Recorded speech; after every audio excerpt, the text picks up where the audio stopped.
coach of Dan Gable and many other great wrestlers, and I thought I'd tap his brain for some great advice. Coach, what's some of the secrets of your successful programs that you've had? Well, I imagine probably the most important secret success of the whole thing of the success was I was just fortunate and just lucky to have some fine young men that I was associated with. You know, there are times now when I run into a lot of them, coaching as long as I have, and I always introduce them to other people as my champion. And they look at me and say, "Hey, Coach Siddens, I wasn't a champion." I said, "Hey, everybody I had was a champion." So I always kind of looked at it that way. So getting back to the question you asked, it's kind of nice if you have some good talent, you can develop into a pretty good coach. Well, okay, it's a very modest answer, Coach. Did you have volunteers that helped out your program? You know, it was interesting. I didn't have, I had just one assistant, and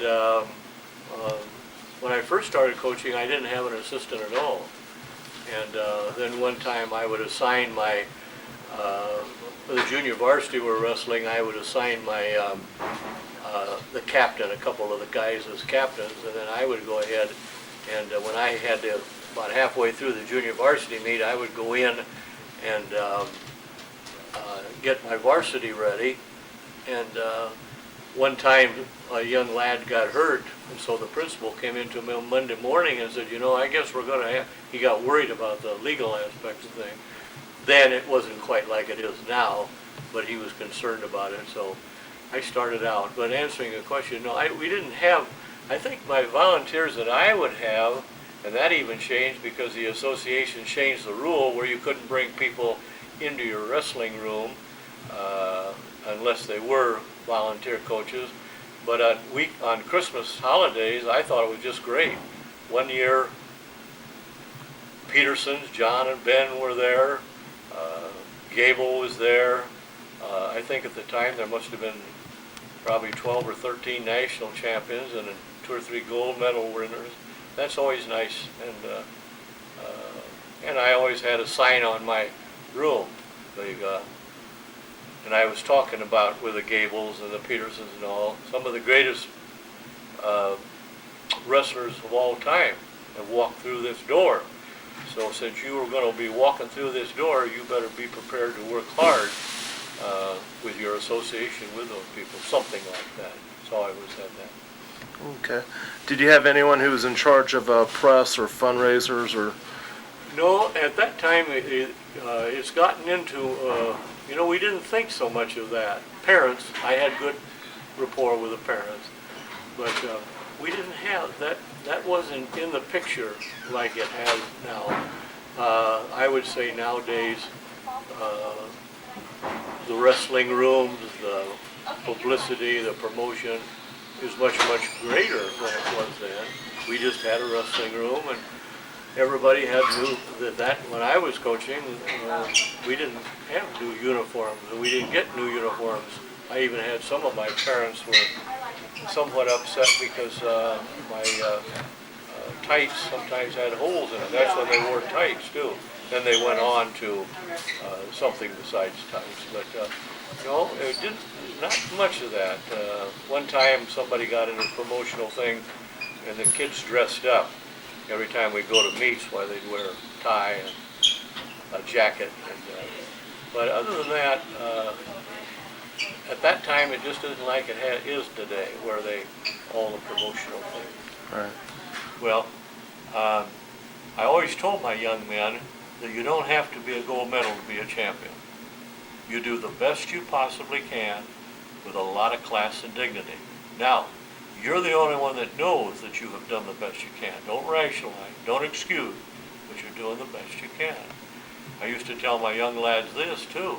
I said, you know, I want you to win with humility, I want you to lose with dignity, but don't lose. And I very much stress, don't lose. That type of concept.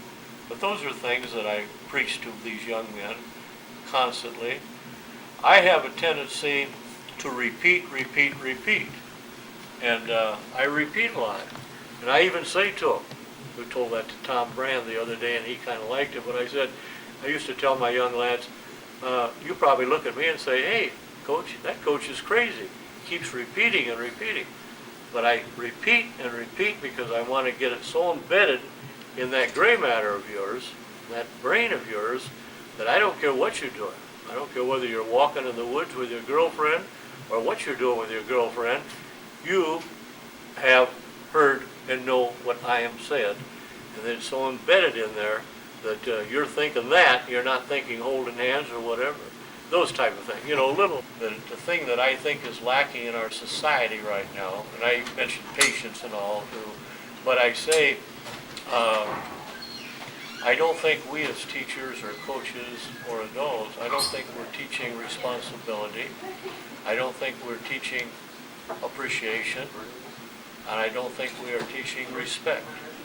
So I think the three things that come to my mind is that so important as I or you or everybody as an individual should teach young people responsibility. They should teach people to appreciate things, to appreciate what they have, and I think it all works together. And respect. I don't think young people, now I'm not saying all young people, I'm just saying the mass. But it's tough in our society. It's very tough in our society because of the many changes and the legal aspect and one thing or another. It's tough for young people. And I feel bad sometimes when they, they come to me and they say, and my children have even said, Dad, that's not fair.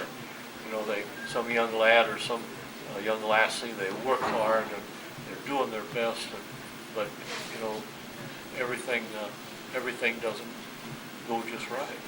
And I look at them and I say, hey, who said life is fair?